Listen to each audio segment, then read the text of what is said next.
الرحمن الرحیم. صدر عالی مرتبت اور باب علم و دانش اور میرے عزیز ساتھیوں، السلام علیکم. موضوع گفتگو ہے ماحول اور بچے کی نشو و نما.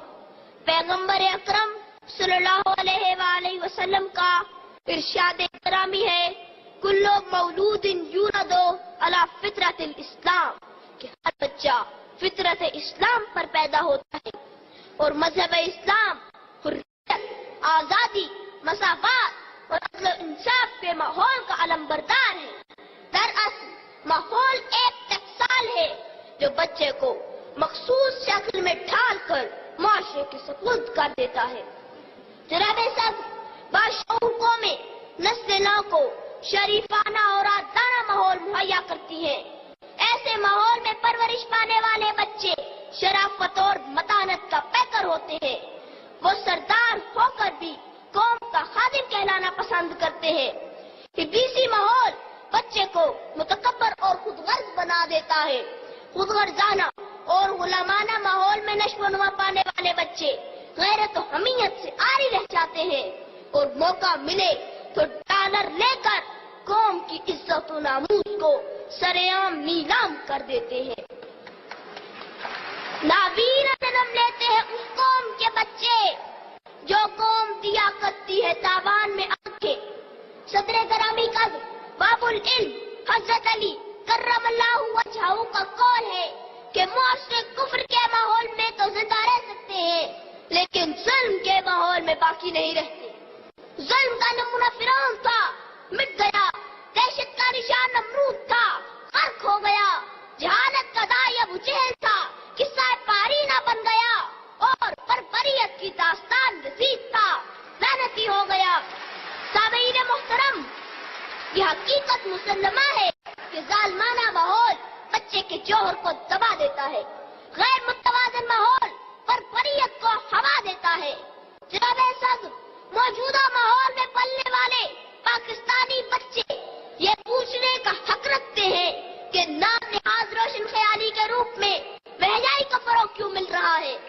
شاہراہیں دھوئیں سے آلودہ کیوں ہے؟ گلیاں گرد و غبار سے اٹی کیوں ہے؟ مفلس کے گھر میں اندھیرے کیوں ہے؟ ہر طرف لاقانونیت کے ڈیرے کیوں ہے؟ ملک کا آئین تار تار کیوں ہے؟ اور انصاف دینے والا چیف جسٹس ظلم کا شکار کیوں ہے؟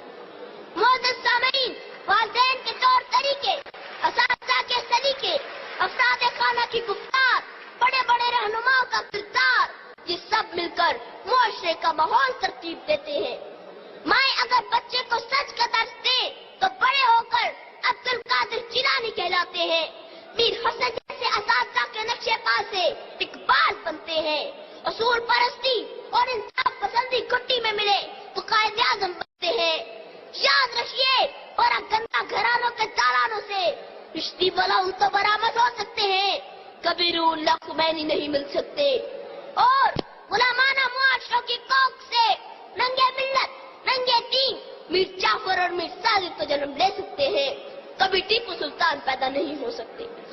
صدر ذی وقار، ہر انسان مرکب ہے جسم اور روح کا. صرف جسم کی نشو و نما حیوانیت پیدا کرتی ہے جبکہ روحانی فضا اسے انسانی قدروں سے آراستہ کرتی ہے. حیوانیت کے ماحول میں سے بیکابلی، ہٹلر اور ہلاک طوفان جیسے مکروہ شخص نکلتے ہیں. روح پرور فضاؤں میں حضرت بلال، حیدر کرار اور محمد بن قاسم پروان چڑھتے ہیں.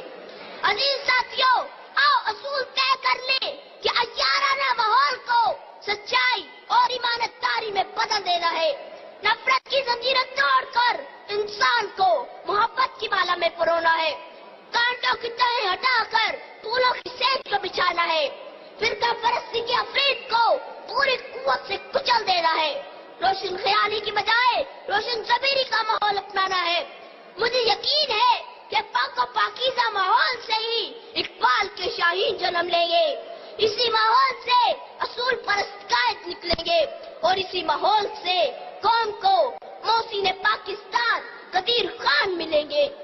آسماں ہوگا سحر کے نور سے آئینہ پوش اور ظلمت رات کی سیما پا ہو جائے گی. وما علینا الا البلاغ المبین. پاکستان پائندہ باد.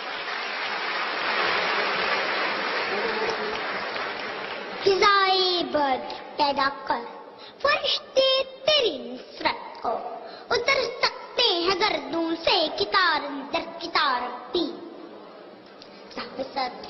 معزز مہمانان گرامی اور عزیز نونہالو، السلام علیکم۔ سب شکر رب کائنات کا کہ جس نے مجھے سعادت بخشی، اس راز سے پردہ اٹھانے کی، پنہا ہے جس میں رونق زمانے کی، وابستہ ہے جس سے قوموں کا عروج و اقبال، پیوستہ ہے جس سے ہر شجر کی بہار۔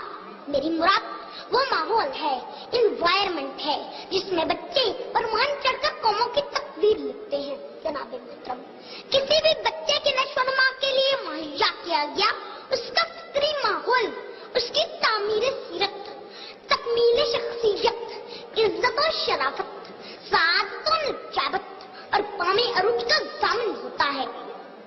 گویا قوموں کے بگڑنے یا سنورنے کا انحصار اس ماحول پر ہوتا ہے جو وہ اپنے بچوں کو مہیا کرتی ہے۔ ماحول پھولوں کا ہو تو خوشبو